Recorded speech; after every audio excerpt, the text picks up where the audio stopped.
So this week kicked off a series of insane weeks where we're about to just get bombarded with AI news. This week, there was a ton. Now, if we're looking closely here, most of it came out of either Google or OpenAI, seeing as how OpenAI had their spring event on Monday and Google had their annual I/O event on Tuesday. It's pretty much been a week that I can't really describe as anything else but a giant announcement fest.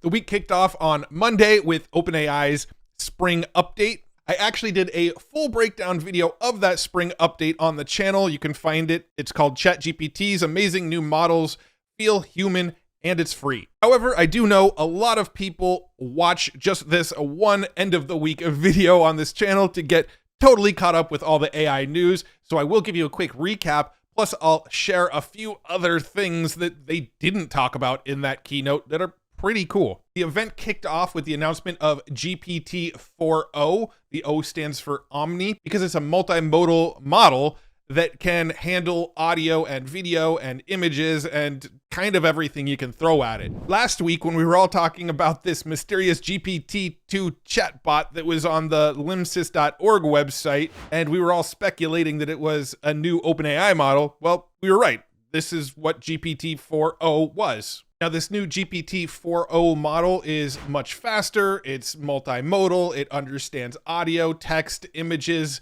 video, and just generally seems a lot better of a model than what we were getting out of the previous GPT-4 model. But one of the big announcements that they made at this event was that it's going to be made available for all the free ChatGPT users. So now you don't even need to have a paid plan of ChatGPT to get access to the GPT store, the vision models, the browsing the internet models, the memory, the advanced data analytics, aka code interpreter. All of this is now available inside of the free ChatGPT model. Now, if you are a ChatGPT Plus member, you're still going to get features a little bit earlier than the free members, and you get, I think, 5 times more outputs from ChatGPT, so you can use it a lot more. But free users now get access to all of the cool features that paid members have gotten. For those developers out there, the GPT-4o API is actually 2 times faster than the last model, and it's 50% cheaper and has a 5 times higher rate limit. All those developers out there building with OpenAI's GPT-4 API, you just got a lot better model for less expensive. But it was the conversational aspect of this new model that I think really had people talking. It's very reminiscent of that movie Her, and even the voice sounds a little bit like Scarlett Johansson's voice from Her. Here's a few examples of what they showed off. Hey, ChatGPT, I'm Mark. How are you? Oh, Mark. I'm doing great. Thanks for asking. How about you? Hey, so I'm on stage right now. I'm doing a live demo, and frankly, I'm feeling a little bit nervous. Can you help me calm my nerves a little bit? Oh, you're doing a live demo right now? That's awesome. Just take a deep breath. And remember, you're the expert here. I like that suggestion. Let me try a couple deep breaths. Can you give me feedback on my breaths? Okay, here I go. Whoa, slow down a bit there. Mark, you're not a vacuum cleaner. They also showed off a demo where they had a math problem and then they used the camera to look at the math problem and then it helped them solve the math problem step by step. It didn't just give them the answer, they asked for help to solve it, and so it actually walked them through how to solve it instead of just giving them the answer. And you can see it eventually helped them get to the correct answer. They also showed off their new desktop app, which apparently is going to be available on Mac first, at PC sometimes in the future, but it works in the same way that you use the mobile app where you talk to the app. However, one huge difference is that it can actually see what's going on in your screen. You can see there's a little screen button here, and you can allow it access to see what's going on in your screen to help you with code or debug whatever you're working on. They showed it interpreting some data on a graph here, and then they showed the capabilities of actually changing how it speaks, which is really cool. So cool that I think you actually need to see the clip, but they're definitely trying to make it much more emotive. And I want you to tell him a bedtime story about robots and love. Oh, a bedtime story about robots and love? I got you covered. Gather round, Barrett.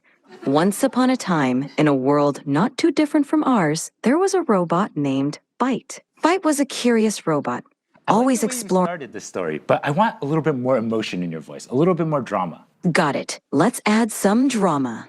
Once upon a time, in a world not too different from ours, there was a robot named No, Byte. ChatGPT. I really want maximal emotion, like maximal expressiveness, much more than you were doing before. Understood. Let's amplify the drama. Once upon a time, in a world not too different from ours, there was a robot named Byte.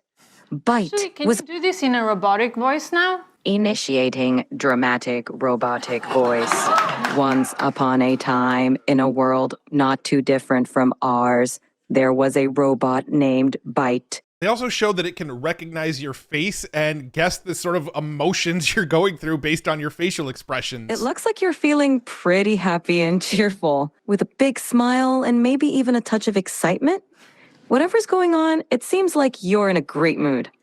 Care to share the source of those good vibes? And those were really the main things that they shared during this keynote presentation. It's worth the watch. It's only 26 minutes to see the whole presentation and everything they showed off. However, there were some things that they didn't show in the presentation that they talked about in their blog post here. They completely left out the fact that GPT-4o is actually an image generator as well. Here's an image that they generated of somebody writing on a whiteboard, and the text is actually legible, and it's a lot of text too, which is not something we've seen really yet. But if you check out the blog post, which will be linked below the video, called Hello GPT-4o, they actually have a whole bunch of demo videos of it doing different stuff that they didn't show in their main keynote. You can watch some of these videos to see things like the two phones singing back and forth to each other and helping somebody prep for an interview and playing rock, paper, scissors and seeing how good it is at sarcasm and more math examples.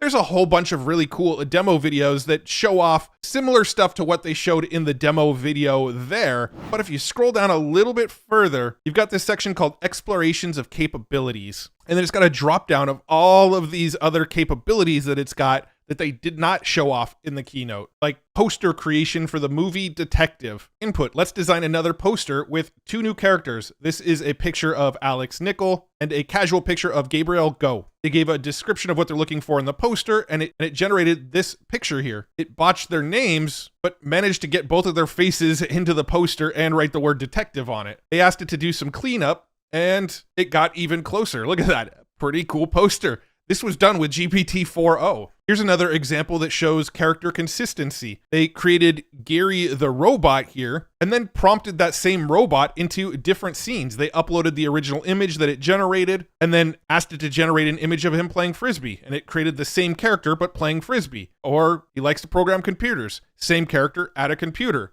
riding a bike, cooking, playing violin. It all started with generating a character and then uploading the character, and then it was able to consistently use that same character again. This is really impressive stuff. Like, why wasn't this stuff in the keynote? Here's a commemorative coin that they made for GPT-4o. And then they actually had it generate the sounds of coins clanging on metal. They have this photo to caricature ability where they upload an image like this, and then it makes a caricature version of that image. Or here's another one where it turned that into this sort of cartoony caricature image. Here's another example, and another example, and another example. This looks like it's pretty impressive. And they were able to do this with one single input image. They have text to font where you can describe a font and it will actually generate entire fonts for you. 3D object synthesis. What? How is this not in the main keynote? A realistic looking 3D rendering of the OpenAI logo with OpenAI shown below. It created this. It then created, it looks like 5 more images of it at different angles, and then animated it into this 3D logo here. Here's another one of a sea lion, where it basically generated the image at multiple angles, and once it had all of the angles, it was able to create a 3D reconstruction with all of the images. They have examples of brand placement here, where they uploaded the OpenAI logo and this coaster here, and then it actually transferred that logo onto the coaster. So after you watch that OpenAI video where they show off the speaking and it sounds like her and they're talking back and forth and having conversations and helping with math, definitely come check out the OpenAI blog post. Watch some of these other demos, but then click through the exploration of capabilities of some of the other stuff they did with it, because this is so much more powerful than what they actually led on in their keynote on Monday. Like, they could have done what Google did and just made announcement after announcement after announcement and showed off all this stuff one by one, but they kind of pared it down and just showed you a few of the features, which is crazy because some of the stuff here to me is actually more impressive than what they showed in their demo on Monday. The day after their presentation, Sam Altman was interviewed on the Logan Bartlett show. And one of the questions he was asked was, what use cases have you found for this new tech that you just put out that has been really helpful for you? One surprising one is putting my phone on the table while I'm like really in the zone of working. And then without having to like change windows or change what I'm doing, using it as like another channel. So I'm like working on something. I would normally like stop what I'm doing, switch to another tab, Google something, click around or whatever. But while I'm like still doing it, to just ask and get like an instant response without changing from what I was looking at on my computer, that's been a surprisingly cool thing. Now, GPT 4.0 and all of the capabilities we just saw weren't the only news to come out of OpenAI this week. In fact, on Tuesday, during the big Google I.O. event, we got word that Ilya Sutskever, one of the original founders over at OpenAI, who started the company up with Sam Altman, decided to step away. Now, if you remember back in November of 2023, Sam Altman was fired and then brought back in. Well, Ilya was one of the people that was on the board at the time that made the decision to fire Sam. He then regretted his decision, made a public apology on X, said it was a mistake to get rid of Sam, but then nobody really heard from Ilya since until this week when we got word that Ilya was stepping away. I can only speculate at this point, but my guess is that he wasn't really a fan of the direction that OpenAI is heading in. Now, Ilya himself is a researcher, he's an academic. I believe he loves the science and the technology behind it. He's less of a fan of the monetization, capitalization of the technology, and I think he sees the direction that's all headed and deciding that that's not really where he wants to go. Again, just speculation. I have no conversations with anybody at OpenAI, so I don't know for sure, but that's kind of the vibe that's going around about it. It seems like Ilya left on good terms. He said, after almost a decade, I've made the decision to leave OpenAI. The company's trajectory has been nothing short of miraculous, and I'm confident that OpenAI will build AGI that is both safe and beneficial under the leadership of Sam, Greg, and Mira. It was an honor and a privilege to have worked together, and I will miss everyone dearly. So long, and thanks for everything. I'm excited for what's to come next, a project that is very personally meaningful to me, about which I will share details in due time. So he is moving on to some other project. He's just being kind of hush-hush about it right now. Sam also took to Twitter to say nice things about Ilya. Ilya and OpenAI are going to part ways. It's very sad to me. Ilya is easily one of the greatest minds of our generation, a guiding light of our field, and a dear friend. OpenAI would not be what it is without him, and he has something personally meaningful that he's going to go work on. They have a new chief scientist. His name is Jacob Pachoki, but again, it seems like he left on good terms. Who knows what's really going on behind the scenes? But after Ilya made the announcement that he was stepping away, we got word that more people at OpenAI were also leaving, including key members of the super alignment team, the people that are there to make sure that AI doesn't go rogue and try to kill us all, essentially. According to this article, Jan Leek, Leopold Aschenbrenner, and William Saunders all quit. Now, I'm sure I butchered some of those names, but that's besides the point. These are all people that actually didn't sign the memo early on when everybody was trying to get Sam Altman back. These people that left, according to this article on Gizmodo here, were some of the holdouts that weren't signing notes to get Sam Altman back into the company. Now, these are the same people that left right when Ilya left. Now, if I had to guess, I think Ilya made the decision to leave quite a while ago, and they sort of timed the decision with the GPT 4.0 announcement and Google Build event and all that stuff that was going on to sort of bury it a little bit. They didn't want this news of Ilya leaving to be the main hype in the news cycle right now, so they sort of just squeezed in the news among everything else that was happening. That's kind of my feeling on what's going on here. The very next day after the OpenAI event was Google I.O., Google's annual event where they make a ton of announcements. And this year, again, the announcements were all about AI. It's pretty clear at this point that OpenAI is strategically planning their announcements to happen right around the time Google does their announcements, because they always seem to be trying to overshadow Google. Now, while OpenAI sort of had one big announcement, they were really sort of showing off GPT 4.0 and the voice capability and how to use it like a voice assistant. Google took a different approach and just bombarded us with AI announcements. In fact, Google themselves put out a blog post called 100 Things We Announced at I/O 2024. If you want to listen to this article, it's 21 minutes long. But again, I also did my own breakdown of this. You can find it here on YouTube called Google Just Took Over the AI World, a full breakdown. In that video, I walk through all of my thoughts from Google I/O and all of the various announcements. But for those of you who this is the one video per week that you tune into from me, I'll give you the quick highlights of what I thought was the most interesting. They introduced Gemini 1.5 Flash, a new large language model that's faster, but maybe not always the most intelligent. So if you need it to respond fast, you use this model. If you need it to have the best possible output, you use the Gemini 1.5 Pro model. Both 1.5 Pro and 1.5 Flash have a 1 million token context window, with plans to jump it to a 2 million token context window. And if you don't know what that means, one token is about 75% of one word. So 1 million tokens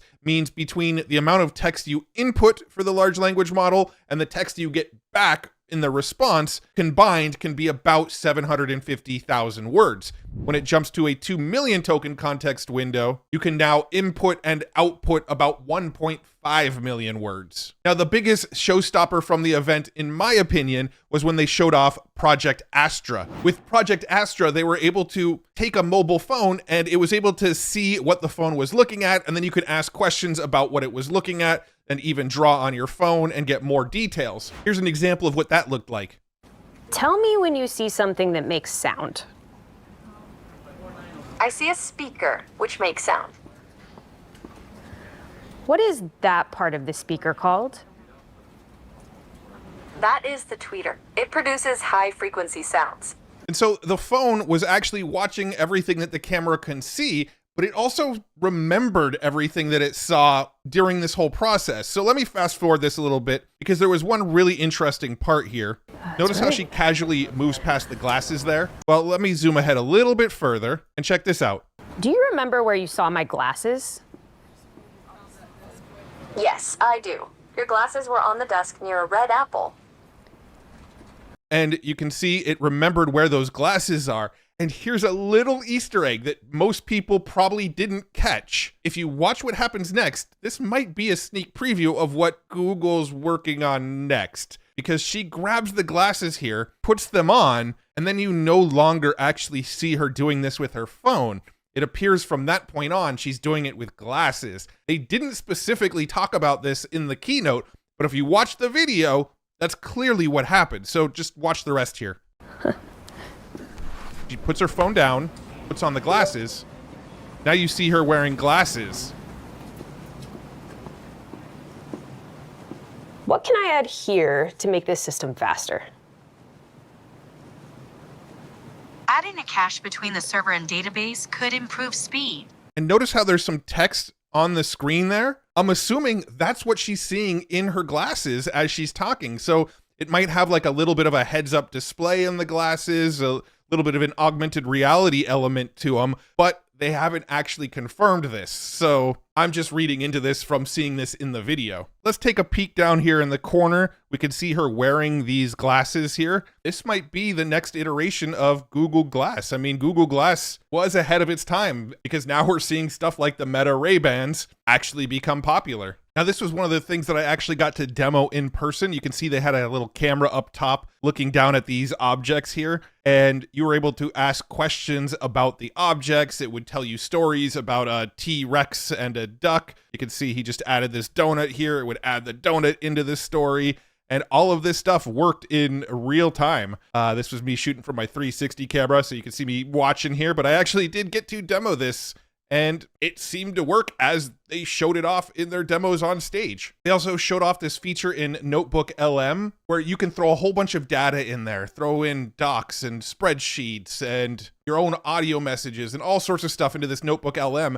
And then it would actually create this like interactive podcast for you where it would explain whatever information you dumped into it, and you can kind of cut it off and ask questions of it. It was really, really cool. They showed off Imagen 3, which is their new text-to-image model that's getting really, really impressive. These images are looking much more realistic than the previous generations of Imagen. So here's some more examples. These are really approaching Midjourney level of realism, in my opinion. But what was even cooler than Imagine 3 was when they showed off Veo, their new video generation model, which looks like it wants to compete with Sora. I don't feel like the quality of the demos they showed are quite up to the same par as what we see out of Sora, but this is like the second best video generation model we've seen so far behind Sora. It creates videos in 1080p, and from my understanding, it can actually generate videos over 1 minute long. And they even managed to tap Donald Glover to make videos using this new Veo video model, and we'll get to see the film that he produced using this sometime soon. Now, while Sora, we have absolutely no clue when they're going to make it available, Veo is actually going to start letting people use it. They actually have a waiting list over on the AI Test Kitchen website, and apparently are going to start letting people actually use this one. Sora, who knows? We may not even see it this year in our own hands. The Google search got some upgrades as well using AI, where now they claim that Google will do the Googling for you. They gave this example of multi-step reasoning capabilities where they were able to ask a question to Google like, find the best yoga or Pilates studios in Boston and show details on their intro offers and walking time from Beacon Hill. And it would take in that entire question / prompt into Google, do a search, and answer all of that for you. Another really cool thing they showed off was in Gmail, you'll be able to have this little chat box and ask questions like, catch me up on emails from Maywood Park Elementary School. And it will look through all of your emails related to school and give you a nice recap. So you don't have to skim through tons of emails.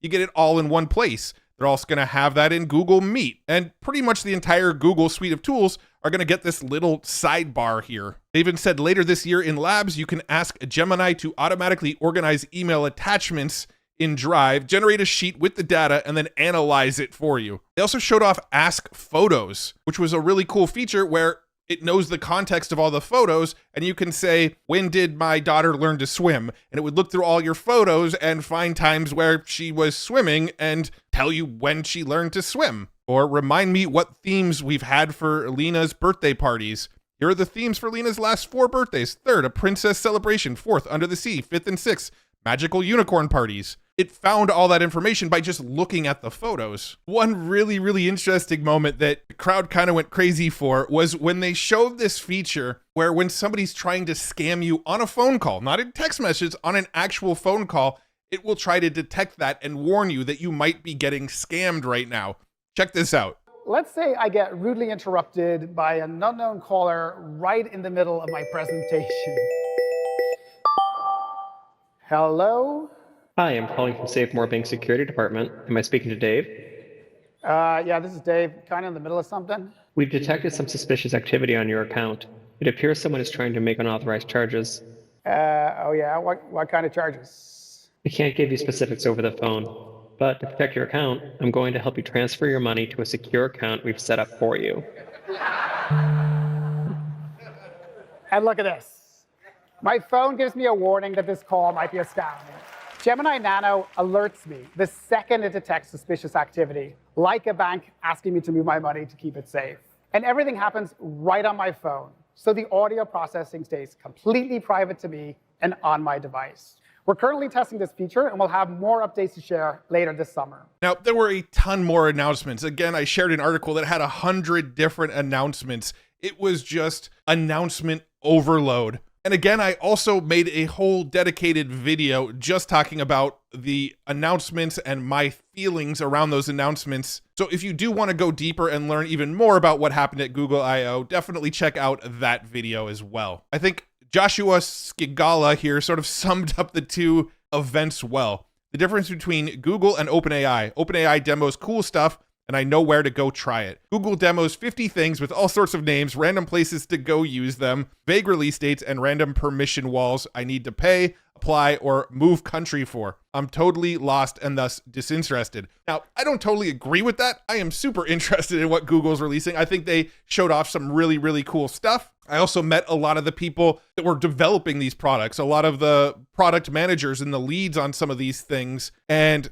the people building this stuff were really excited about it. They were really passionate about what they were building. When you go to events like this, and I did mention this in my other video, when you go to events like this, you get a better concept of the humanity underneath it all. Google is a big sort of faceless corporation, but you go to an event like this and you meet all the people building this stuff, and they're just as interested in AI and progressing this stuff forward, and just as nerdy and passionate and really excited about the work they're putting in. And so I know a lot of people are rooting against Google, but then when you meet the people that are building this stuff and are excited, you don't want to root against them. They're building this stuff that's really cool, that they're passionate about, and Google gives them a place to go and try this out and build it. But I do agree that Google has some issues with the naming conventions. I even talked to one person at Google who admitted that it's sort of an inside joke at Google that the naming of all this stuff is confusing and hard to keep track of. They also do have a tendency to make big announcements and say it's coming soon and then take forever to release it. I mean, that's just the reality, but that does not diminish what they're showing. The tech that they showed off is really cool. We just want to get our hands on it. All right, let's move on past the OpenAI and Google news, because again, I've talked about it a lot in this video already, and I made 2 other videos about those 2 events already. But there was some other, albeit more minor updates from some other companies, and I'll just quickly run through those for you now as well. Starting with Anthropic. Anthropic hired Instagram's co-founder as its head of product. Mike Krieger, who was one of the co-founders at Instagram, and also the co-founder of the Artifact app, a news app that used AI to help surface relevant news for you, joined Anthropic as the company's chief product officer. It sounds like his role at the company is to engineer good user interfaces and user experiences to get more people excited and talking about and using Anthropic's tools like Claude. And while we're on the topic of Anthropic, they just released a new prompt generator. You can now generate production-ready prompts in Anthropic Console. Describe what you want to achieve, and Claude will use prompt engineering techniques like chain of thought reasoning to create more effective, precise, and reliable prompts. So if you go to console.anthropic.com, you can see a little menu here, including one that says generate a prompt. If we click generate a prompt, we can give it some minor information about what we want the prompt to achieve. Let's say, come up with several ideas for a YouTube title for a video recapping a lot of news in the AI world for the past week. Let's generate the prompt and see what it comes up with. And you can see it generated a pretty in-depth prompt here. Your task is to come up with several engaging YouTube video title ideas for a video recapping recent developments in the world of artificial intelligence. I'll provide you with a summary of the recent AI news, and you will use that to brainstorm title ideas. Here's the summary. Gives me a little area to plug in a summary here. First brainstorm. After brainstorming, select 3 top titles. Remember, the goal is to come up with titles that will entice people to click, etc. So it took my short 1-sentence prompt and built it into a really dialed in prompt engineering optimized prompt to use inside of Claude. A few weeks ago, I talked about a new AI company called Hume.ai, a company that actually can detect the emotion and feelings in your voice when you speak, like whether or not you're happy or angry or excited, things like that. Well, Hume just released a new tool called Chatter, an interactive podcast experience. And basically, this is a podcast that you can sort of steer the direction of. It's hard to explain, so I'll just show you. If I click start here, it will just kind of start telling me the news. Hello. Welcome to Chatter, an interactive news podcast. The date is May 16th, 2024. Today's top headlines are absolutely riveting. Hey, I'm going to stop you real quick. Instead of talking about overall news, can you share just the interesting news from the AI world? All right, let's dive into the fascinating world of AI. Today, there's some thrilling news from this ever-evolving field. First up, NVIDIA continues to dominate the AI scene. Their processors are in high demand for cloud computing, driving significant AI growth. What were the big announcements that came out from Google and OpenAI this week? Oh, yes. All right, let's dive into the latest from Google and OpenAI. Starting with Google, they've made some huge waves at their recent Google I/O event. They introduced the Gemini AI models, which are set to revolutionize how we interact with AI. These models are designed to be more intuitive and efficient. Well, I think you get the idea. You can sit there and have a conversation with it, and it's like listening to the radio, but you can sort of inject your own questions. It will stop talking and then respond to basically what you were asking it to respond to. It's pretty cool. Again, that's called Chatter, and you can find it over at chatter.hume.ai. At the end of last week, this clip kind of went viral from Whitney Wolfe Herd, who is the founder of Bumble. and she talked about what the future of dating could look like. Specifically, what was interesting was the part where she talked about how you'll have like an AI dating concierge, and your dating concierge will go and date other people's AI concierge, and the AIs dating each other will decide if the two real people are compatible. So check this out. If you want to get really out there, there is a world where your dating concierge could go and date for you with other dating concierge. No, truly. And then you don't have to talk to 600 people. It will go scan all of San Francisco for you and say, these are the 3 people you really ought to meet. Interesting. I'm not in the dating pool, so I will probably not ever experience this, but I'm pretty dang sure that is an episode of Black Mirror. I think I saw that one. This week we learned that Meta is exploring AI-assisted earphones with cameras.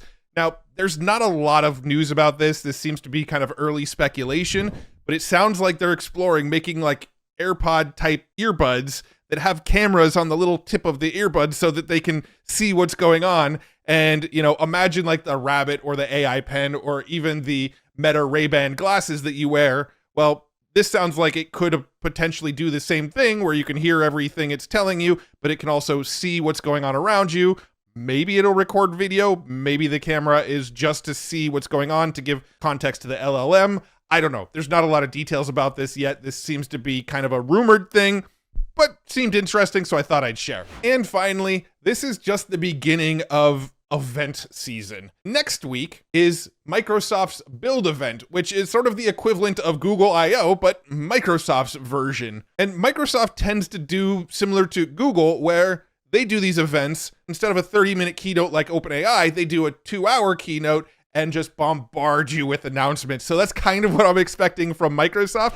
Also, now that we have GPT 4.0, we also know that Microsoft works really closely with OpenAI. Microsoft is OpenAI's biggest investor. I also kind of have a feeling a lot of the announcements are going to be, this product now has GPT 4.0 in it. This product now has GPT 4.0 in it. It's probably going to be a lot of Copilot now works with GPT 4.0. Copilot now has a voice where you can just chat directly with it. I think we'll probably see some of what we heard from OpenAI being rolled into a lot of Microsoft products. This is another event that I'm going to be at, so I'm going to be doing my best to keep you informed on what I learn at this event. You'll probably see more videos of me recording from a hotel room, but I want to learn as much as I can, meet as many people as I can at these events, and turn around and share what I'm seeing and what I'm learning and what I think is really cool that's in the pipeline. So that's happening next week. So next week's news will probably be mostly dominated by Microsoft. And then in June, we have a Cisco event where they're going to be talking about AI and cybersecurity. We have a Qualcomm event where they're probably going to be talking a lot about their Snapdragon chips and doing more AI processing on mobile devices. And then we also have an Apple event in June, their Worldwide Developer Conference, where they're expected to be unveiling a whole bunch of AI features. There's a lot of events coming up. I'm going to be at most of them. I'm not going to be at the Apple event, but I'll be at the Cisco event, I'll be at the Microsoft event, and I will be at the Qualcomm event, sharing whatever I learned from all of those events in their own respective videos. So super excited. We're just getting started. The AI sort of hype time of the year is ramping up, and this is what I'm here for. I love this time of year. I love it when all of these announcements are coming out and I get to try new tools and make videos and tell you about what's coming out. There is so much. You're probably going to see a lot of more videos from me over the next couple of weeks because there's going to be a lot to talk about. But that's what I got for you this week. Again, it was mostly Google and OpenAI with a few other little bits and bobs sprinkled in there. Next week, it's probably going to be mostly Microsoft. I'm here for it. It's going to be exciting. If you want to stay in the loop with all the latest AI news on a daily basis, make sure you check out futuretools.io. I do keep the news up to date on mostly a daily basis. When I am traveling, it updates a little bit slower because I am still approving every piece of news that goes on here because I want it to stay really high signal, not a lot of noise on this news page. I also curate all of the coolest AI tools that I come across with some really easy filtering to just get down to the tools that you need for whatever it is you're trying to do. And we've got a free newsletter. You join the free newsletter and I will loop you in every week with just the coolest AI tools that I come across and just the most important news that I think you need to know. Like, we're talking 3 to 5 news articles tops per week. so you're not getting bombarded with everything. It's just the most impactful, most important stuff. Check that out. Also, I am giving away a brand new Insta360 X4. This thing just came out. This is like a week old camera, brand new from Insta360. You can be entered to win one totally for free. All you have to do is make sure you're subscribed to this YouTube channel and you join our free newsletter. As long as you're subscribed in both of those places, you are entered to win this camera. And I'm going to be doing giveaways like this every single month now. I'm in a lucky position where a lot of these companies send me these gadgets to play around with and try and make videos with. And I thought it would be fun to turn around and turn some of this stuff into competitions and giveaways and raffles and things like that. So make sure you're on the newsletter and make sure you're subscribed to this channel. You'll be entered to win. And you'll also be one of the most looped in people on what's going on in the world of AI, because I'll keep you looped in. Thank you so much for tuning in. Really, really appreciate you spending the time with me today, nerding out on everything AI. And I will see you in the next video. Really appreciate you. Bye-bye.